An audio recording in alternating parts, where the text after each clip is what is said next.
Hello बच्चों। तो हम लोग लास्ट वीडियो से आगे बढ़ते हैं। लास्ट वीडियो में हम लोगों ने बात किया था एरेज विद इन क्लास, मतलब क्लास का मेंबर एरे अगर है तो उस पर हम लोग किस तरह से काम करेंगे। तो चलो अब हम लोग आगे बढ़ते हैं। थोड़ा सा स्कोप के बारे में बात कर लें।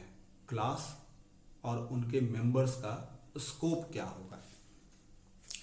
तो scope of class and its members, scope of class and its members. तो सबसे पहले सवाल ये उठता है कि भाई स्कोप क्या होता है, स्कोप किसको कहते हैं। तो देखो किसी भी वेरिएबल या किसी भी फंक्शन या प्रोग्राम का कोई भी एक ऐसा इंडिविजुअल चीज जो हम चाहते हैं कि पूरे पूरे प्रोग्राम में वो कहां तक एक्सेसिबल है। एक्सेसिबल है मतलब हम लोग उसको कहां कहां यूज कर सकते हैं, उपयोग में ला सकते हैं। कहने का मतलब ये भी हो सकता है कि हम लोग ये कह सकते हैं प्रोग्राम का वह पार्ट या प्रोग्राम का वो रीजन, रीजन मतलब एरिया, क्षेत्र। तो किसी भी प्रोग्राम का वो रीजन, वो एरिया जहां कोई वेरिएबल या कोई फंक्शन एक्सेसिबल है, यूज किया जा सकता है, उस रीजन को हम लोग कहेंगे उस वेरिएबल का या उस फंक्शन का स्कोप है। अंडरस्टूड? फिर से रिपीट कर दे रहे हैं। प्रोग्राम का वह पार्ट, वो एरिया या वो रीजन जहां पर कोई वेरिएबल या फंक्शन एक्सेसिबल है, मतलब हम लोग उसको यूज कर सकते हैं, वो रीजन या वो पार्ट उस फंक्शन का या उस वेरिएबल का स्कोप कहलाएगा। तो स्कोप से मेरा यही मतलब है कि द स्कोप को अगर हम डिफाइन करें, the reason of a program in which a variable or a function is accessible। हालांकि अभी हम यहाँ दो ही टर्म यूज कर रहे हैं, वेरिएबल और फंक्शन, लेकिन स्कोप का बात करेंगे तो स्ट्रक्चर का भी स्कोप होगा, क्लास का भी स्कोप होगा, मतलब जो डिफरेंट कंपोनेंट्स हैं उन सब का स्कोप हम कह सकते हैं, यूज कर सकते हैं। लेकिन अभी क्योंकि वो हम डेफिनेशन एक रफ उसके बारे में बात कर रहे हैं तो इसलिए हम केवल वेरिएबल और फंक्शन लिखे। तो the reason of a program in which a variable or a function is accessible is called their scope, वो उनका स्कोप कहलाता है। तो अब क्लास और उनके मेंबर्स के बारे में अगर हम बात करें तो हम लोग जानते हैं कि क्लास का मेंबर, अभी के समय में हम लोग दो ही तरह के मेंबर्स पर काम कर रहे हैं, प्राइवेट एंड पब्लिक। तो इनका स्कोप देखेंगे भाई क्या होगा। तो हम लोग जानते हैं कि members of a class are of two types. Members of a class are categorized in private and public. ठीक है। तो प्राइवेट मेंबर्स और पब्लिक मेंबर्स का अगर हम बात करें, ठीक है, पहले इनके बारे में बात कर लेते हैं, फिर इसके स्कोप रूल में आएंगे। जैसा कि प्राइवेट मेंबर के बारे में हम पहले भी बता चुके हैं तुमको कि प्राइवेट मेंबर हम लोग कहेंगे ऐसे मेंबर को जिनको केवल हम क्लास के अंदर एक्सेस कर सकते हैं, या ये कहा जा सकता है कि केवल क्लास का मेंबर ही प्राइवेट मेंबर्स को यूज कर सकता है, उसको एक्सेस कर सकता है। कोई नॉन मेंबर फंक्शन या क्लास के बाहर अगर हम उस मेंबर को यूज करना चाहें पॉसिबल नहीं है, एरर आ जाएगा प्रोग्राम में, तुम्हारा प्रोग्राम रन नहीं करेगा। जबकि पब्लिक मेंबर्स जो हैं वो क्लास के बाहर भी यूज किए जा सकते हैं with the help of object. ठीक है, पब्लिक मेंबर्स को हम लोग क्लास के बाहर भी उपयोग में ला सकते हैं, लेकिन डायरेक्ट नहीं, उसके लिए हमको ऑब्जेक्ट का मदद लेना पड़ेगा। क्लास का ऑब्जेक्ट बनाएंगे, जैसा कि पिछले क्लास में देखे थे कि क्लास का ऑब्जेक्ट बनाते हैं, फिर डॉट ऑपरेटर के साथ मेंबर का नाम देते हैं, तब हम उनको यूज कर सकते हैं क्लास के बाहर भी। तो ये तो चलिए बात हो गया कि प्राइवेट और पब्लिक मेंबर्स के बारे में। अगर हम चाहें तो एक एग्जांपल से तुमको इनके बारे में समझा भी सकते हैं कि ये कब एसेसिबल होगा और कब नहीं होगा, इसके बारे में चलो एक बार हम लोग बात कर लेते हैं एक एग्जांपल से।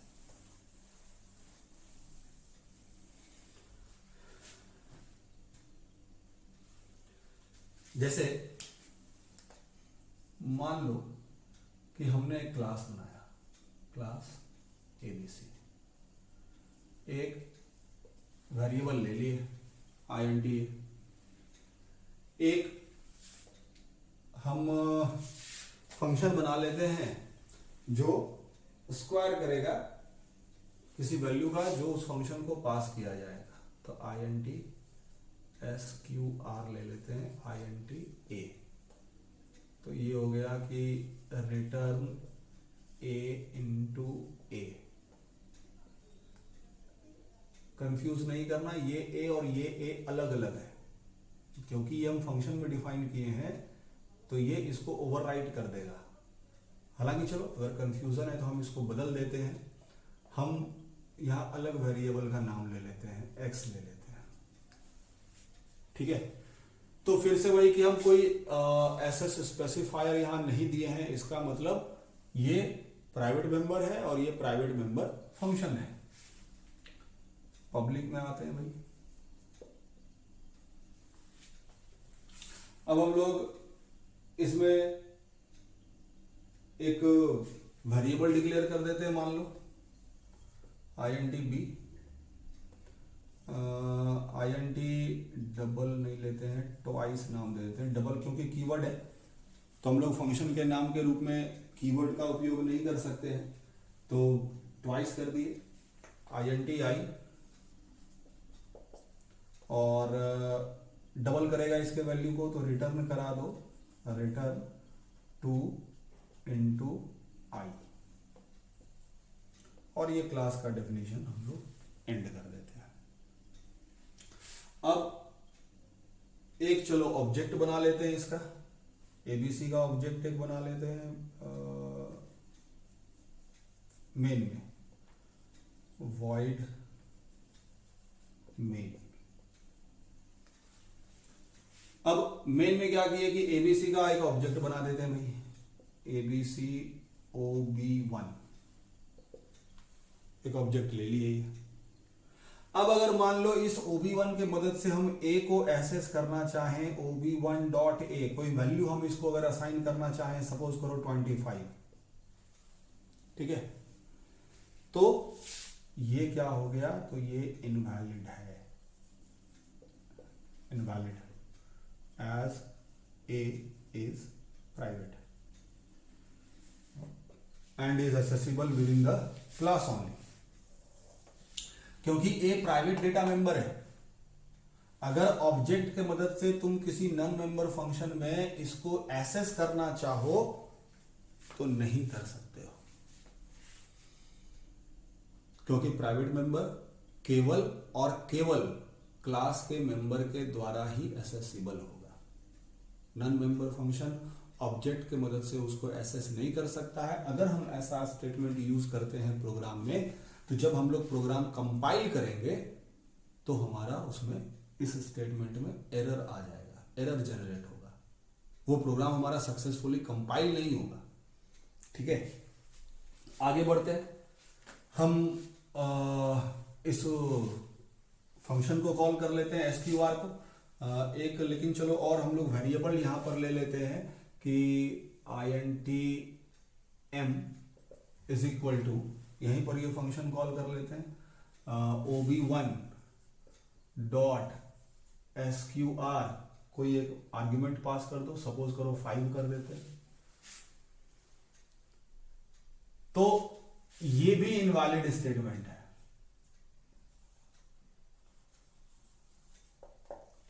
कारण वही कि SQR जो है वो प्राइवेट फंक्शन है, प्राइवेट मेंबर है, और तुम इसको ऑब्जेक्ट बना करके नन मेंबर फंक्शन में एसेस नहीं कर सकते हो। अगर ऐसा स्टेटमेंट हम यूज करेंगे प्रोग्राम में तो ये भी हमारा एरर जनरेट करेगा। चलिए, अगर हम ऐसा करते हैं कि OB1 dot B is equal to 10, valid है, इट्स ओके, क्योंकि B पब्लिक मेंबर है ना, as B is public and hence can be used outside the class, क्योंकि B हमारा पब्लिक मेंबर है क्लास का। B जो है उसको हम लोग पब्लिक सेक्शन में रखे थे, तो ये क्लास के बाहर भी अवेलेबल है, लेकिन तब ऐसा नहीं कि हम उसको डायरेक्ट B के नाम से यूज कर लेंगे। इसको यूज करने के लिए हम लोगों को ऑब्जेक्ट का जरूरत पड़ेगा। प्राइवेट मेंबर को हम फिर से देखो रिपीट कर रहे हैं, ध्यान से समझो इस बात को। प्राइवेट मेंबर को तुम क्लास के बाहर यूज नहीं कर सकते हो किसी भी तरह से, ठीक है। एक एक्सेप्शन है, उस पर हम लोग बात करेंगे बाद में, फ्रेंड फंक्शन। तो प्राइवेट मेंबर को क्लास के बाहर यूज नहीं कर सकते हैं। पब्लिक मेंबर को यूज किया जा सकता है, लेकिन डायरेक्टली नहीं। जब भी पब्लिक मेंबर को यूज करेंगे तो with the help of object ही करेंगे, ठीक है। तो इसलिए ऑब्जेक्ट बनाना पड़ता है क्लास का किसी नॉन मेंबर फंक्शन में, और तब उसके मदद से हम लोग उसके पब्लिक मेंबर्स पर काम करते हैं। तो OB1 dot B is equal to जब हम 10 दिए तो वो मेरा स्टेटमेंट वैलिड है, क्योंकि B हमारा इसका पब्लिक मेंबर है और वो हम लोग यूज क्लास के बाहर कर सकते हैं, ऑब्जेक्ट की मदद से उसको एक्सेस कर सकते हैं। और फिर मान लो हम ये फंक्शन अगर कॉल कर लें, M इज इक्वल टू, यही M चूंकि डिक्लेयर किए हुए हैं, चलो, तो M is equal to OB1 dot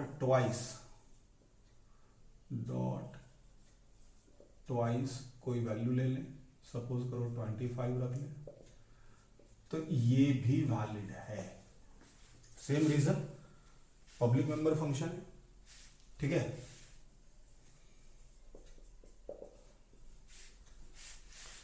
तो ये एक तुमको आइडिया हो गया कि प्राइवेट और पब्लिक मेंबर को हम लोग कैसे यूज कर सकते हैं और नहीं कर सकते हैं।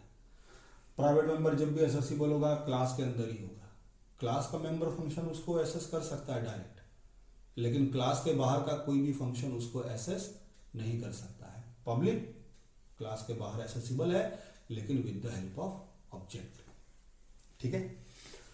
तो ये तो चलिए बात हो गया, हम लोग समझ गए प्राइवेट और पब्लिक मेंबर्स के बारे में।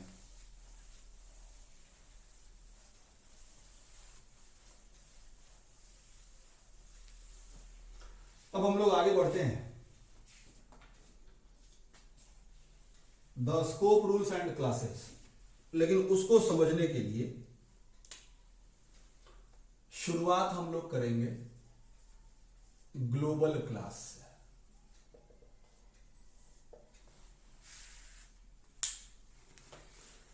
देखो, दो चीज होगा, क्लास हम लोग कहां डिफाइन करे हैं, कहां डिफाइन किए हैं, इस पर निर्भर करेगा कि वो हमारा क्लास ग्लोबल है या लोकल है। तो अभी जब हम बात कर रहे हैं ग्लोबल क्लास का, तो ग्लोबल क्लास किसको कहेंगे? तो जब हम लोग क्लास को डिफाइन करेंगे प्रोग्राम में, सबसे पहले किसी भी फंक्शन को डिफाइन करने से पहले हमारा क्लास अगर डिफाइन किया हुआ है, तो ऐसे क्लास को हम लोग कहेंगे ग्लोबल क्लास है। और अगर क्लास ग्लोबल है तो आप उस क्लास का ऑब्जेक्ट पूरे प्रोग्राम में किसी भी फंक्शन में बना सकते हो। ग्लोबल क्लास का यही एडवांटेज होगा कि अगर क्लास ग्लोबली डिफाइन किए हैं तो उस क्लास का ऑब्जेक्ट हम लोग पूरे प्रोग्राम में जितने भी फंक्शंस हैं किसी में भी हम लोग उनका ऑब्जेक्ट बना सकते हैं। तो ग्लोबल क्लास का मतलब क्या हो गया कि if the definition of class appears before defining any of the function in the program then the class is said to be a global class. तो जैसे एग्जांपल के तौर पर इसको हम लोग एक एग्जांपल से समझते हैं कि अगर मान लो कोई हेडर फाइल है मेरा, पहले मान लो पूरा कंप्लीट प्रोग्राम नहीं लिख रहे हैं, एक तुमको फॉर्मेट समझा दे रहे हैं कि ग्लोबल क्लास होगा क्या और उसका मतलब क्या हो गया।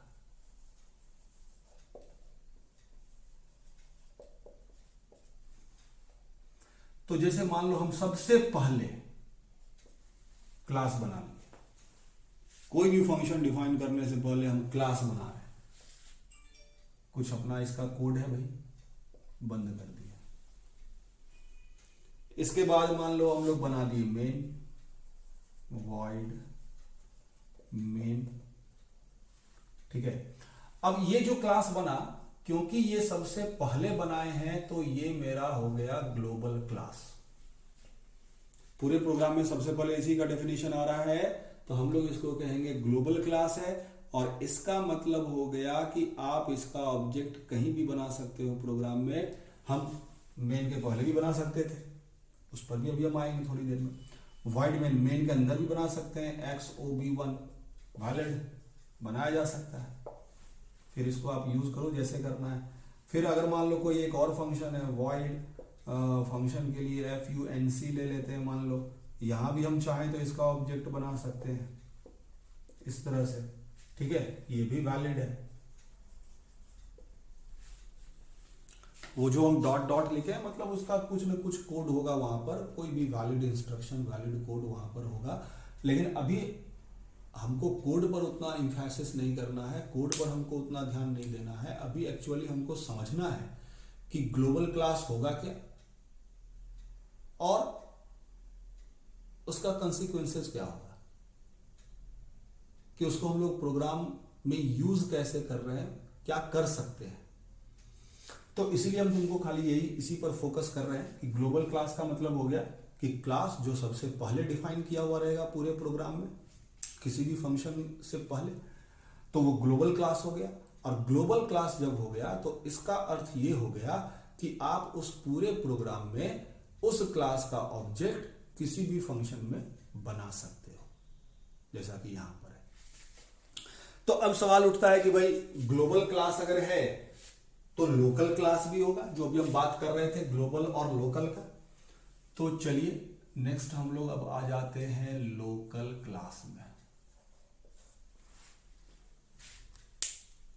ठीक है। हाँ भाई, तो लोकल क्लास हम किसको कहेंगे?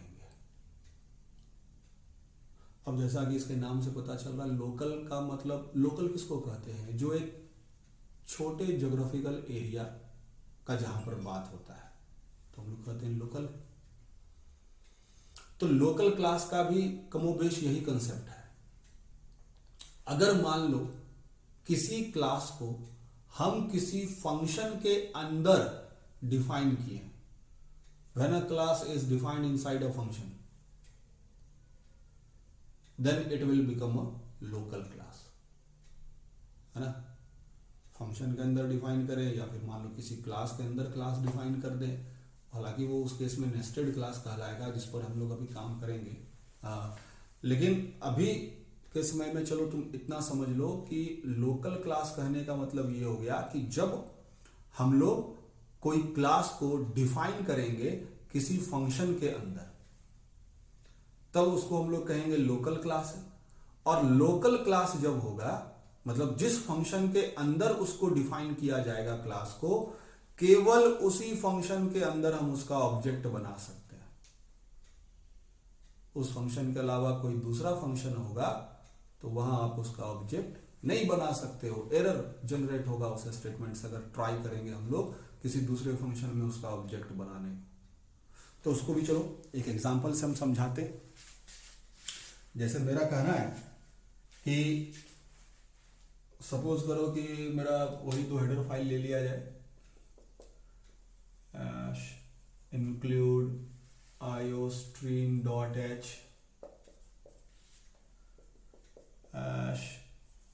include conio.h। मान लो void main मैंने बनाया, ठीक है। अब इस फंक्शन के अंदर हम क्लास बना दें भाई, क्लास एक्स, इसका अपना member, data member, member function, private public जिसमें रखना है वो रहेगा, इसका अपना कोड है यहां पर, ठीक है। तो ये क्योंकि फंक्शन के अंदर मेरा क्लास डिफाइन हुआ है, तो इसीलिए इसको हम लोग कहेंगे ये एक लोकल क्लास है। I repeat, when a class is defined inside a function, then it will become a local class. और जब local class हो गया, then objects of this class can be formed within this function only. मतलब कि जब main के अंदर हम ये क्लास को डिफाइन किए हैं, तो इस क्लास का ऑब्जेक्ट केवल मेन फंक्शन के अंदर ही बनेगा। बनाया मैंने, हमारे पास फैसिलिटी ही वही है कि हम मेन के अंदर ही बना सकते हैं। मेन फंक्शन के बाहर अगर कोई दूसरा फंक्शन है तो आप उसमें उसका ऑब्जेक्ट नहीं बना सकते हो। जैसे मेरा कहने का मतलब है कि हम यहां पर OB1 इसका एक ऑब्जेक्ट बना दिए, सपोज करो, वैलिड है ना, कि class X is local to main, तो इसका ऑब्जेक्ट आप इसके अंदर बना सकते हो। मान लो हम यहां पर मेन का बॉडी एंड करते हैं, एक दूसरा फंक्शन है मान लो void func। अब अगर आप ट्राई करो कि यहां पर हम इसका एक ऑब्जेक्ट बनाएं OB2, तो दिस इज इनवैलिड, नहीं बन सकता है, क्योंकि as class X is local to main only, ठीक है। तो जो हम कह रहे थे वही चीज यहां पर एक्सप्लेन कर रहे हैं कि ये फंक्शन जो है मेन से अलग फंक्शन है।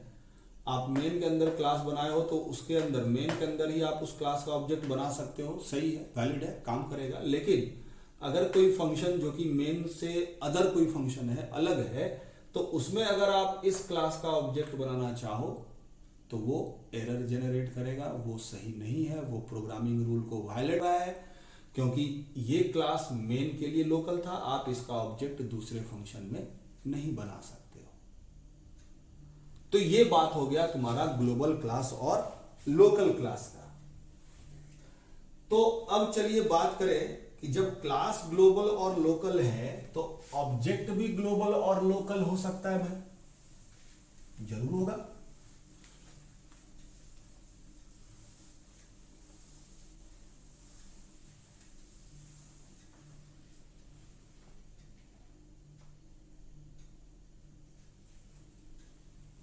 तो नेक्स्ट हम लोग आ जाएं ग्लोबल ऑब्जेक्ट में। देखो, ग्लोबल का मतलब ही वही हो गया जो एकदम टॉप लेवल पर बैठा हुआ है। तो तुम्हारे मन में ये बात जरूर आएगा कि जब ग्लोबल ऑब्जेक्ट कह रहे हैं तो इसका मतलब सबसे पहले ये डिफाइन किया गया होगा। तो ठीक है, बात भी सही है, सबसे पहले डिफाइन करेंगे, लेकिन ऑब्जेक्ट आप तभी बना सकते हो जब क्लास बना हुआ रहे। तो इसका मतलब तुमको सबसे पहले क्लास बनाना पड़ेगा। ग्लोबल ऑब्जेक्ट जब भी होगा तो ग्लोबल क्लास का ही होगा, ये भी बात कंफर्म मान लो कि ग्लोबल ऑब्जेक्ट जो है वो जब भी बनेगा तो ग्लोबल क्लास का ही बनेगा। लोकल क्लास का ऑब्जेक्ट कभी ग्लोबल हो नहीं सकता है। तो ग्लोबल क्लास बना लिए और तब उसका ऑब्जेक्ट जो है हम सबसे पहले डिफाइन किए आउटसाइड ऑल द फंक्शन, सबसे पहले, तब जाकर के वो ऑब्जेक्ट कहलाएगा ग्लोबल ऑब्जेक्ट। और उस ऑब्जेक्ट को हम किसी भी फंक्शन में फिर यूटिलाइज कर सकते हैं। ठीक है, मेरा कहने का मतलब ये है कि जैसे मान लो सपोज हेडर फाइल है मेरा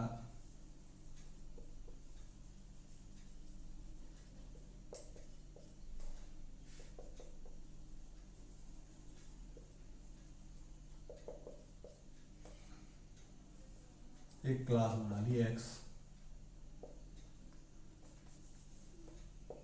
एक मेंबर फंक्शन रख लें ताकि हम इसका यूज तुमको बता सकें। void sqr int a cout a into a और ये बंद कर दिया। तो ये मेरा ग्लोबल क्लास हो गया भाई, क्योंकि ये सबसे पहले डिक्लेयर किया हुआ, डिफाइन किया हुआ है ग्लोबल क्लास। तो हम कह रहे हैं कि अब एक हम इसका ऑब्जेक्ट बना लें भैया, OB1, ठीक है। तो ये मेरा हो गया ग्लोबल ऑब्जेक्ट, क्योंकि किसी भी फंक्शन को डिफाइन करने से पहले हमने ये ऑब्जेक्ट बनाया है, तो ये ग्लोबल ऑब्जेक्ट हो गया। अब जैसे मान लो void main, अब मेरा कहना है कि इस ऑब्जेक्ट को आप किसी भी फंक्शन में यूज कर सकते हो क्लास के मेंबर को एक्सेस करने के लिए। जैसे मान लो हम मेन में इस फंक्शन को कॉल कर लें, क्योंकि ये पब्लिक मेंबर फंक्शन है तो हम लोग नन मेंबर फंक्शन में यूज कर ही सकते हैं, तो ऑब्जेक्ट की मदद से ही होगा। तो अगर हम कॉल कर लें कि ob1.sqr कोई आर्ग्यूमेंट पास कर दें 10, ये काम क्या करेगा, उसका स्क्वायर रिटर्न करेगा, डिस्प्ले कर देगा, मतलब इसका तुमको आउटपुट आएगा 100। तो ये स्टेटमेंट वैलिड है, हम दे सकते हैं, क्योंकि ob1 मेरा ग्लोबल ऑब्जेक्ट है, तो आप उसको किसी भी फंक्शन में पूरे प्रोग्राम में यूज कर सकते हो। अगर मान लो मेरा कोई और एक फंक्शन है void func, और यहां पर भी हम कॉल कर लें ob1 के मदद से sqr5, ये भी वैलिड है।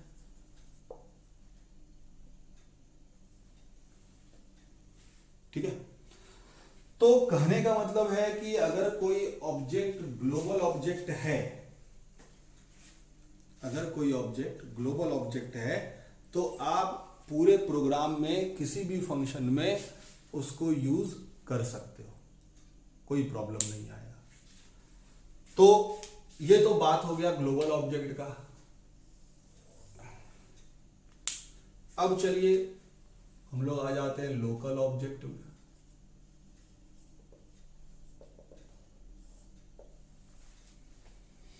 तो जैसे लोकल क्लास डिफाइन किए थे वैसे ही लोकल ऑब्जेक्ट होगा, कि वो ऑब्जेक्ट जिसको हम किसी फंक्शन के अंदर डिक्लेयर किए हैं, डिफाइन किए हैं, वो लोकल ऑब्जेक्ट हो जाएगा। मतलब उस ऑब्जेक्ट को हम लोग उसी फंक्शन के अंदर ही यूज कर सकते हैं, उससे बाहर नहीं होगा वो। कहने का मतलब है कि सपोज एक हम लोग क्लास बना लें, वही एग्जांपल ले लेते हैं, ये दो हेडर फाइल अपना रहेगा, class x public void square sqr int a और cout a into a, ये बंद क्लास का डेफिनेशन बंद। अब चलो हम लोग आ गए void main। अब हमने इसमें एक ऑब्जेक्ट इसका बना लिया ob1, बना सकते हैं क्योंकि क्लास जो है वो ग्लोबल है, तो ग्लोबल क्लास का ऑब्जेक्ट तो इसमें बन ही सकता है। तो ob1 बना लिया इसका ऑब्जेक्ट। अब ob1 के मदद से इस पब्लिक फंक्शन को, जो कि sqr जिसका नाम है, हम कॉल कर लें कि ob1.sqr कोई आर्गुमेंट पास कर दें। तो ये जो मेरा ob1 बना, तो ये लोकल ऑब्जेक्ट हो गया, क्योंकि इसको हम मेन के अंदर डिक्लेयर किए।